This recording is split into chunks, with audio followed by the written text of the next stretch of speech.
পাহি 5 বছৰ ৰচিন্তদা 5 বছৰ মই ৰখিছোঁ তোমাৰ কাৰণে গম পাইছা আপুনি ৰখিছে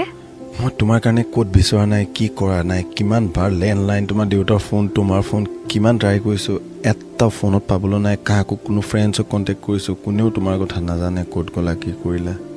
আৰু আপোনাৰ পুৰণি সিমখন পুৰণি সিমখনৰ প্ৰব্লেম হোৱাৰ কাৰণে পুৰণি সিমখন ভাঙি নতুন সিমটো লৈ তোমাক নাম্বাৰটো এবাৰটো মোক ক'ব লাগিছিলে সেইটো নাম্বাৰে মোৰ মুখস্থ আছিল নতুন নাম্বাৰটো আপুনি দিয়াৰ লগালগ দেউতাই ফোন ভাঙি সিম ভাঙি উলিয়াই পেলালে মই সেই নাম্বাৰটোৱে চাগে কিমান বাৰ ফোন কৰিছোঁ আপোনাক মই ক'ব নোৱাৰো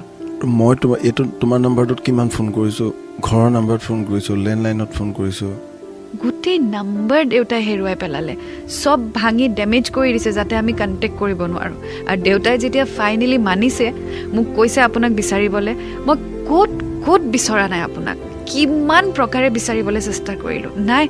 আপোনাৰ এটা খবৰ নাই আৰু আজি এনেকুৱা এটা পৰিস্থিতিত আপুনি মোক লৈ আনিলে যে মোৰ ৰিং চেৰেমনি কৰিবলৈ বাধ্য হৈ গ'লোঁ কি